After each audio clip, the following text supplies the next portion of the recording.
little while and a little late, maybe a day, maybe. But I'm going to do a little AEW Dynamite review here. The one from last night, coming, the after show of uh, Full Gear, which is a very, very, very good pay-per-view. And with everything coming off of that, it was kind of going to be interesting to see how they did. But if you by the time I've done this, the ratings have come out. We'll pretty much know that news dominated the cable ratings again. Surprise, surprise. But if you take that out, AW did okay, not great. But when I watched the show, I did think that the show was lacking. I didn't think it was that great. I thought they did a lot of stuff. I thought they set up like the next probably who knows how long of storylines going forward. But at the same time, there was just a lot of just missing from the show, and that kind of sucks because there was like some really good matches on the show, and there was a lot of stuff that should have come off a lot better, but because the show just felt very lackluster for a lot of it, it just didn't. And so let's just start off, and I think right off the bat, you had Brian Cage versus Matt Sydal.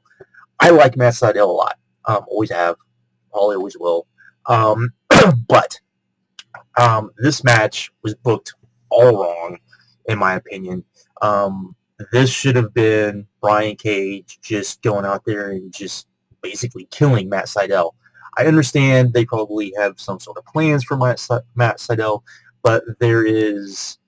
And the match itself was not bad. It just wasn't what the match needed to be. And what the match needed to be was Brian Cage just destroying Matt Sydal, and that's not what we got. The finish was really good. It was very impressive, but it just wasn't what it needed to be. And I think the thing is that with, Brian Cage being the FTW champion, with all of that, he needs to look a lot stronger than what he is. Right now, I would say that Lance Archer looks, and that's a guy that, had a title shot, lost, but looks 1,000 times stronger than Brian Cage does. And I think that's a major problem. I think that the thing about Brian Cage is Brian Cage isn't going to win you over by getting on the mic. Brian Cage is going to win you over by letting him go out there, destroy dudes, let him show you what he can do physically, because he's a freak. And I think you do that, and I think it comes off so much better, and that's not what we got. So there was that. But I think that really started off the show, because I think if you turned on the show, you would expect, hey, I'm going to see a dude get killed.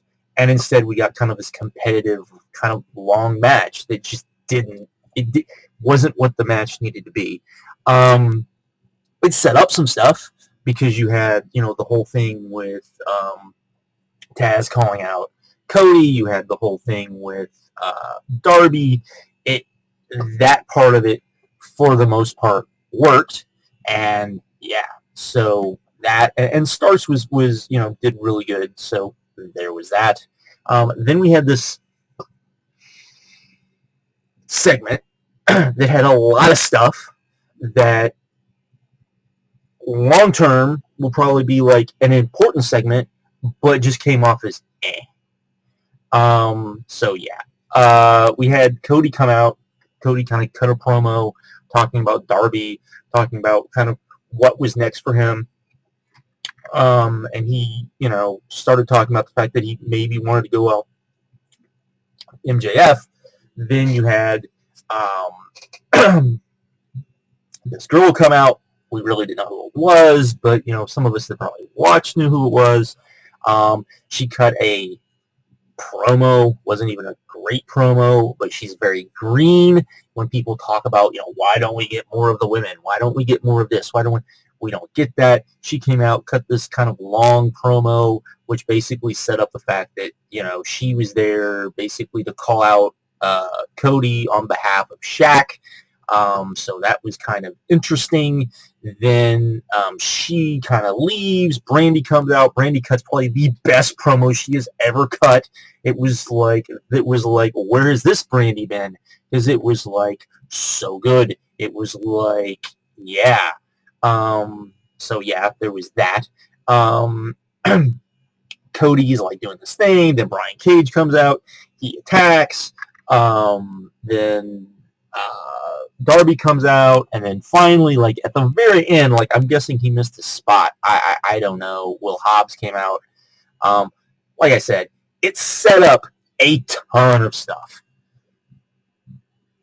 It came off very like, okay, that wasn't all that great. Like I'm very curious to see like the quarters of this show because that was just like not a thing. Then we had Moxley with Marvez, basically talking about the fact that Kenny Omega. They also announced that Kenny Omega and Moxley would be on TV. Everyone freaked out. Oh my God, they're giving us away, and it's like, no, what they're doing is Kenny Omega's going to win. Moxley's going to go into quarantine. Moxley's going to go to the Dome, and Moxley's probably going to either defend or drop the New Japan US title, which he still has. That's probably what's going to happen. And Jericho will probably be there with him, and who knows what else. But that is what this is about. So yeah, that was there. They talked about the I Quit match. They did say that beating anyone that can beat Kenny Omega twice is the greatest pro wrestler on the planet. Foreshadowing, maybe. I don't know. But yeah, so we had that. So that was okay. Then we had the Buckhouse match. This is interesting. You would think, after almost a year of AEW putting on these really hardcore matches, you would get bored of them. Especially, we're talking, the Natural Nightmares, QT Marshall, Dustin Rhodes. Though Dustin Rhodes, since he's been in AEW, has I don't know. Not that he's 30 years younger, but the matches he's been putting on are great. I mean, a lot of them are hardcore matches and that so forth. And Butcher and Blade. This was a hardcore match. Come As You Are. I love I remember these. I love these. This match was awesome. This match was great. I loved this match. This was so much better than I think anyone had any clue it was going to be. This was what a hardcore match should be. And the thing is that AEW keeps putting on these hardcore matches, and at some point you would think it'd be, okay, it's another hardcore match. And that doesn't happen. Every single one of them is really good. They're different in some ways, but all of them are really good. And I think that says something because, I mean, Impact, TNA, whatever, they were never really able to do this. WWE puts on hardcore matches and it's just ugh, right? I mean, I guess you could talk about death matches, but this isn't quite to that. But yeah, this was pretty interesting stuff. I liked this a lot. So then we had MJF going into the Inner Circle. This was interesting. Sammy, of course, wasn't there. We did get a video package kind of talking about the Hardy and Sammy match, and so they get there. They're like, we don't know where Sammy is. He was here. He's not here now. They go through, cut a pretty good promo. Then then MJF kind of says, hey, I got stuff for all of you guys. We're all going to go to Vegas. All on me. It's going to be great. All of this. So yeah. And then they go to the back. Sammy finally shows up. He says, hey, I got your email. You said to go to the beach. I've been at the beach. I come back. All this is going on. He says, dude, I sent you another email telling you not to go to the beach. Everybody else is like, hey, we all got the email. Pretty interesting stuff. I'm kind of wondering myself if what we get is when MJF finally turns on Jericho, if the other guys, right, he doesn't win over everybody except Sammy, and Wardlow ends up going with Jericho too. I'm kind of wondering if that's maybe what we get on this. It would be interesting. Maybe that won't be what we get, but I'm kind of wondering if maybe that's what we get. So, yeah, then we had Marvez talking to the Bucks, saying he's going to take on the top. They're going to take on the top flight guys next week, which should be interesting. I'm kind of, if they start going into this thing of, hey, we're going to give young guys a chance while the whole title thing kind of comes out, that'll be interesting, I think. Then we got Scorpio Sky versus Shawn Spears. This was okay. To be honest, it wasn't bad. It was just It wasn't like spectacular. It was pretty good. The ending was good. So yeah, there was that. Um, then we got Tay Conti versus Red Velvet. Again, people ask why we don't get more women's matches. This wasn't bad. It just wasn't all that good either. And I would say it was just kind of there, and it didn't like there was a lot of like, I don't know, stuff in there, and I really like both of them. I think Tay Conti and Red Velvet are both good. Red Velvet sometimes kind of bugs me, but it wasn't bad.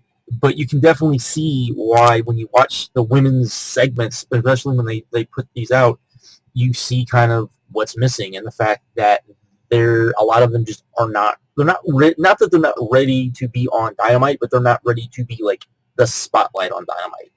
And I think a lot of people forget that. I think a lot of people forget that AEW had a plan for the women, and then COVID happened, and then the plan went out the window because first of all, you had a bunch of the women can't get in the country, and the other thing is, well, we think, and then I'll get to that in a minute, and then also you have some of them are hurt that they were definitely going to kind of have everything center around, and now they're having to, they've had to take a lot of women who are green and kind of prop them up a little bit. And I think what you get is, I think they're smart into saying we're not going to feature like massive amounts of the women because they're not quite ready. So there was that as well.